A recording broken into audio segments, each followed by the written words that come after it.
Pertanyaannya adalah, kenapa mayat harus dikuburkan lagi? Dari balik pohon, banyak sepasang mata yang mengawasi. Dan setelah diperhatikan lagi, itu adalah sosok pocong. Tidak ada hanya satu pocong, namun ada hampir puluhan pocong.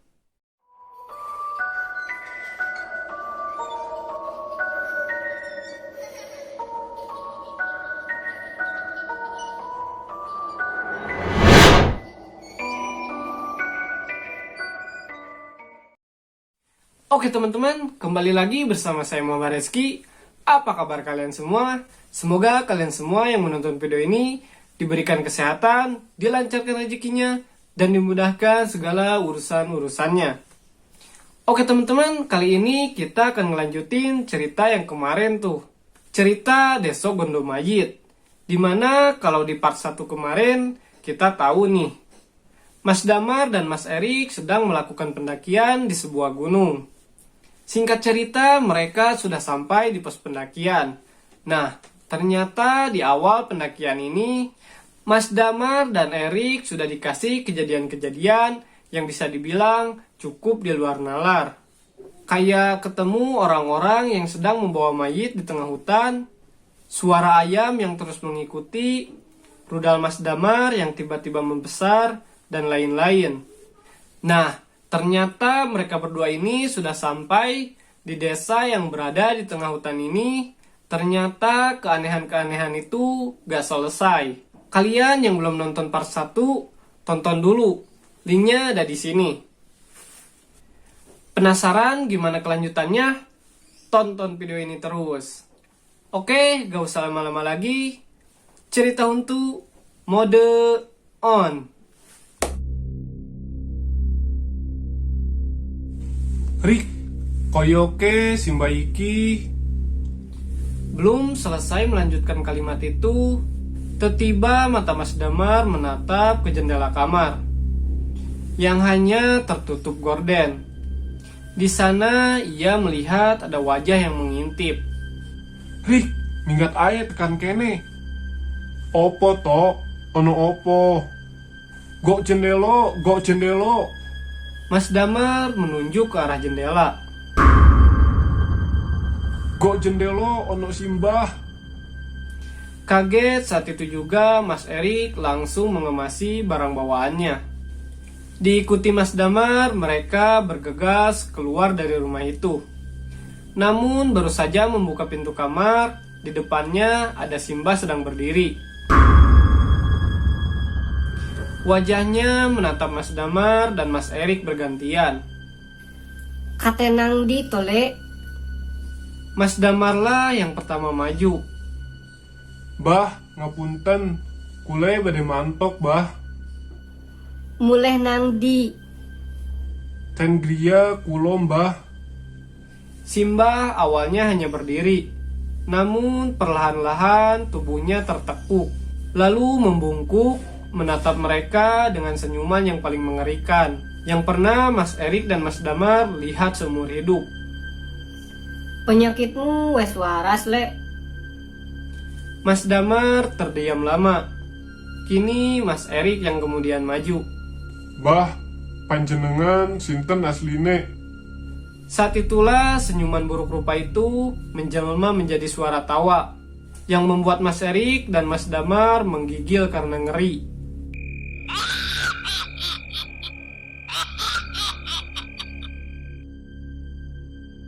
Bulu kuduk mereka berdiri, dan dada mereka berdetak tanpa henti. Deso Gondomayit. Sopo wes melbu deso iki, rabakal isok mulih, Le. Wes nurut omong Simbah. Di tengah keheningan itu, suara ayam yang lirih itu terdengar semakin sering. Krungu suara iku, Le. Eroh artine. Mas Erik dan Mas Damar masih menjaga jarak dari langkah Simbah. Mayit. Setelah mengatakan itu, seolah ada sesuatu yang membuat perasaan Mas Erik dan Mas Damar tidak enak. Benar saja, tidak ada angin, tidak ada hujan. Tiba-tiba terdengar ada suara pintu yang dibanting sangat keras.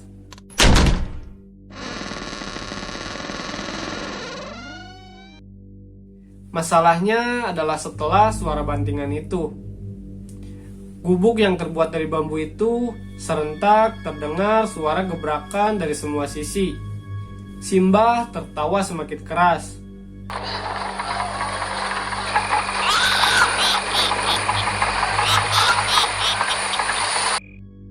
Nyali Mas Erik dan Mas Damar benar-benar dipaksa sampai menuju ke titik frustasi karena tidak ada yang bisa ia lakukan. Seolah-olah kejadian ini seperti mimpi belaka. Suara-suara itu mengisyaratkan satu hal. Di sekeliling rumah pasti ada sesuatu. Simbah yang awalnya membungkuk, kemudian mulai terjatuh. Terjerembab di atas tanah dengan mata mendelik. Melotot ke arah Mas Erik dan Mas Damar. Simbah mulai merangkak. Kedua kaki Simbah seperti lumpuh. Ia merangkak hanya menggunakan tangannya. Dengan bibir yang komat kamit, entah apa yang diucapkannya. Simbah terus mendekat. Mas Damar mulai melantunkan doa, meminta agar sesiapapun bisa menolongnya. Mas Erik hanya terdiam sembari meracau. Jan. Saat itulah tercium aroma familiar yang seolah menyadarkan Mas Erik dan Mas Damar. Aroma itu adalah aroma sembujo. Aroma itu semakin menyengat. Semakin menyengat, suara Rama yang sedari tadi menyiutkan nyali Mas Erik dan Mas Damar perlahan sirna. "Go buri, onok lawang Rik." Mereka pun bergegas lari, dan Simbah masih berusaha mengejar. Dilihatnya kotak yang Mas Damar lihat tadi, namun segera ia tepis pikiran-pikiran yang masih menyimpan tanda tanya. Apa maksud dari kain kapan itu? Yang ia lihat pertama dari halaman belakang rumah berpetak-petak tanaman singkong. Aroma sembujo masih tercium menyengat. Anehnya hanya Mas Erik yang menciumnya. Melok aku, Mar. Entah terjepit atau apa, Mas Erik merasa aroma ini seperti memberinya jalan. Benar saja, perlahan langkah mereka menuju ke tanah hutan. Pepohonan yang sedari tadi menjadi penanda perjalanan mereka, kini mulai mereka telusuri. Mas Erik meyakinkan Mas Damar bahwa desa itu dihuni oleh mayat. Pertanyaannya adalah, kenapa mayat harus dikuburkan lagi? Kain kapan, Rik? Opo ono hubungane? Mas Erik terlihat bingung. Gok kotak sing nang pawon. Akeh kain kapan ditumpuk. Mas Erik dan Mas Damar masih berpikir sampai ia baru sadar di tempat mereka sedang berdiri, mereka tidak sendirian lagi. Dari balik pohon banyak sepasang mata yang mengawasi. Dan setelah diperhatikan lagi, itu adalah sosok pocong. Tidak ada hanya satu pocong, namun ada hampir puluhan pocong. Mas Damar dan Mas Erik terdiam mematung sendiri-sendiri. Mas Damarlah yang mendengar suara-suara mereka. Tali pocong. Krungu ora, Rik? Krungu opo? Tali pocong. Setelah mendengar itu, Mas Erik baru paham. Kuburan, Mar. Mayite tali pocong. Rung onok sing dibuka. Kemudian mereka pun berlari, membiarkan pocong-pocong itu mengikuti. Yang mengerikan, pocong-pocong itu terbang di atas mereka. Kuburane nang di? Nang kono. Di tengah gelapnya hutan, Mas Damar dan Mas Erik tidak berhenti berlari. Alasannya manusia normal mana yang gak ketakutan diikuti hampir selusin atau lebih kain kapan terbang ke kiri dan kanan. Sembari mendengarkan mereka mengatakan tali pocong di sepanjang perjalanan. Setelah menembus rimbun semak belukar dan naik turun di tanah menanjak, Mas Erik menunjuk ke sebuah gubuk satu-satunya. Mas Erik tahu gubuk itu penanda kuburan kembar. Kenapa disebut kuburan kembar? Rupanya ada pemakaman yang sejajar dan hanya terpisah oleh pagar bambu. Pasak yang digunakan di setiap makam pun hanya menggunakan pasak kayu yang kebanyakan sudah lapuk tanpa ada penanda sesiapa yang dimakamkan di sana. Di sini keanehan pun terjadi. Pocong yang sedari tadi terbang di atas mereka, tidak ada satupun yang terlihat lagi. Mereka lenyap. Meski begitu, suara ayam yang pernah mereka dengar dari jarak yang jauh, kini terdengar sangat dekat. Dekat sekali sampai Mas Erik berasumsi bahwa suara ayam itu berasal dari pemakaman ini.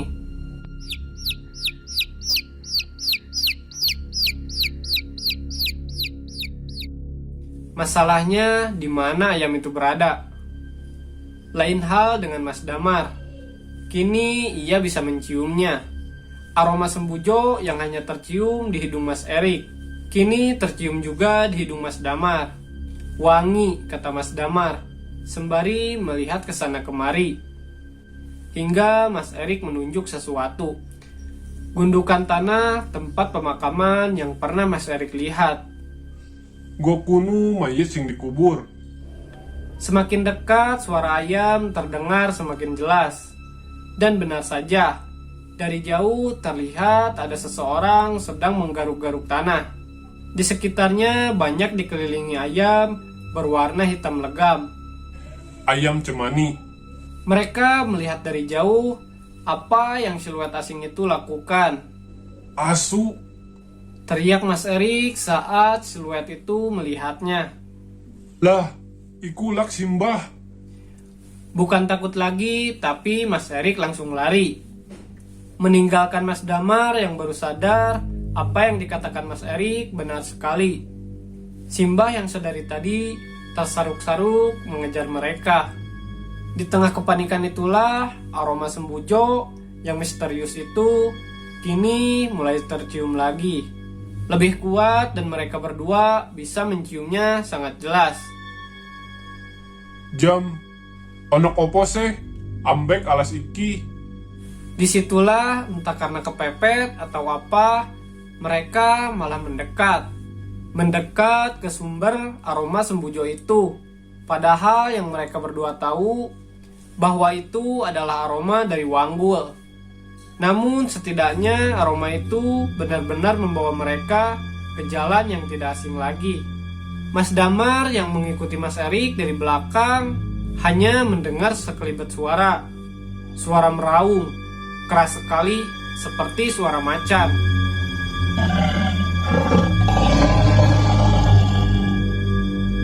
Tanpa memperdulikan apapun dan bagaimanapun, tiba-tiba mereka sudah sampai di tempat yang mereka cari selama ini.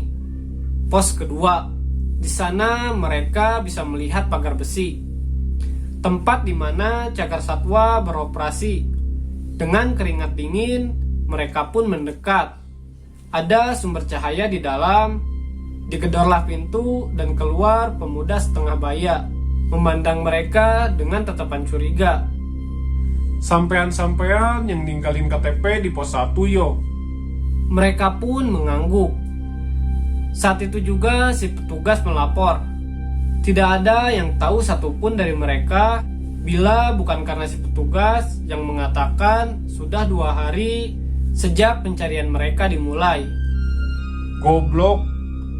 Nekate enggok pe. Lapo lewat kene. Lewat moj. Lak iso seh. Sudah 2 jam mereka diceramahi oleh pemuda parubaya itu. Wajahnya sangar, seperti sudah lama menahan luapan amarah.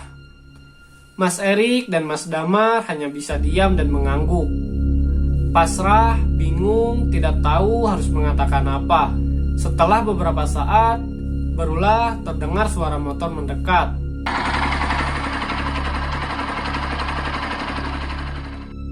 Dan yang masuk kemudian adalah seorang pria yang mungkin 10 tahun lebih tua.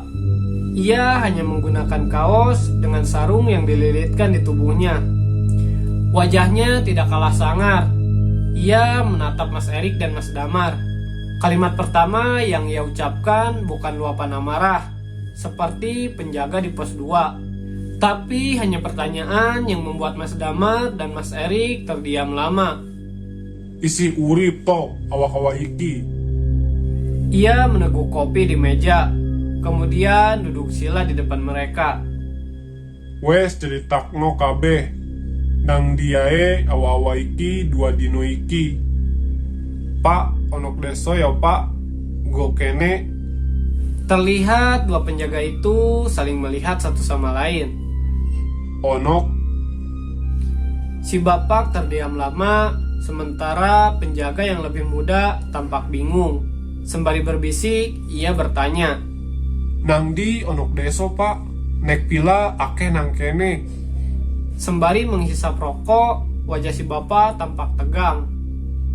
Opo bener awak-awak mek wong loro sing munggah liwat kene. Mas Erik dan Mas Damar pun mengangguk bersamaan. Syukur alas TR iki pancen angker. Bien wis terkenal akeh sing tawero bahwa nang alas iki onok enggon sing diarani jenenge Petuk Sewu. Wit sing keramat, sing kabare onok deso nang jerone kunu. Jenenge deso iku Deso Gondomayit.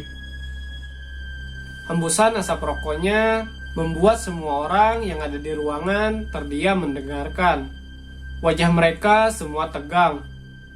Masalahe raonok sing eroh nang di wetiki. Untunge awak-awak nggak kebloblok nang deso iki.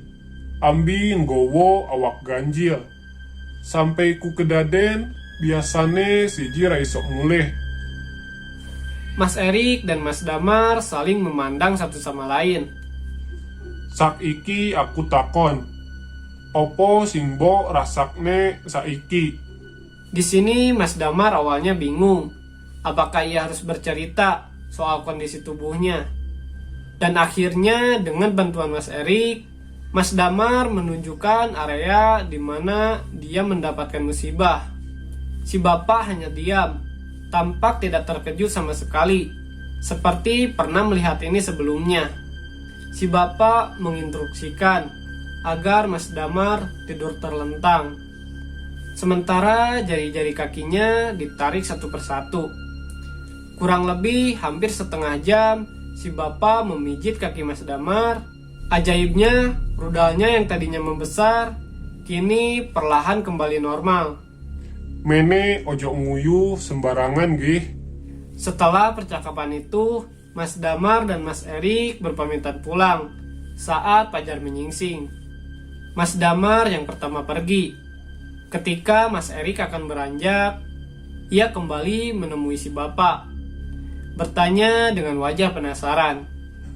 Pak, kulo tandet neng desoniku enten simbah wadon.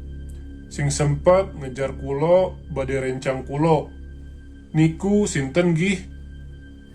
Wajah si bapak tampak berpikir, kemudian berucap. Sarti.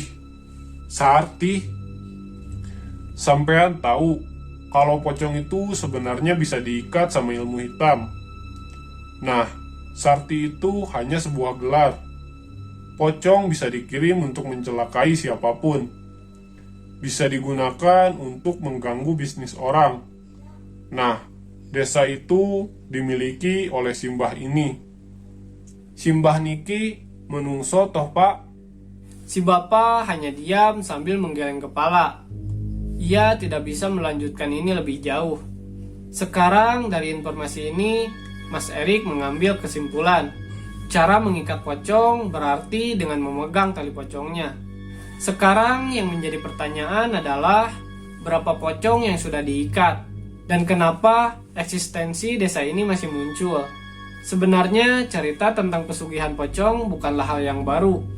Banyak cerita tentang pesugihan pocong, mulai dari sebagai penglaris makanan hingga pembawa balak atau sial bagi keluarga yang tidak disuka.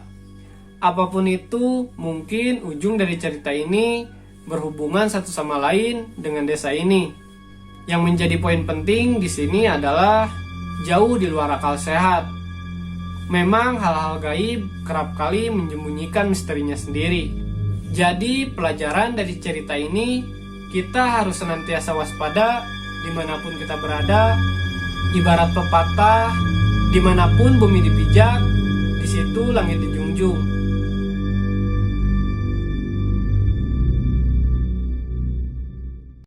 Oke teman-teman, jadi seperti itu ceritanya. Semoga kalian semua suka dengan cerita yang ada di video ini. Oh iya teman-teman, jika kalian mempunyai cerita horor lainnya dan kalian ingin cerita kalian dibuatkan seperti cerita yang ada di video ini, kalian bisa kirim ceritanya ke email yang ada di bawah ini ya. Oke teman-teman, terima kasih sudah menonton video ini sampai habis. Jangan lupa kalian like, komen, dan subscribe agar saya lebih semangat lagi membuat video cerita-cerita horor selanjutnya teman-teman. Oke, sampai berjumpa lagi di cerita horor selanjutnya. Saya Muhammad Rizky pamit. Assalamualaikum warahmatullahi wabarakatuh. Dadah.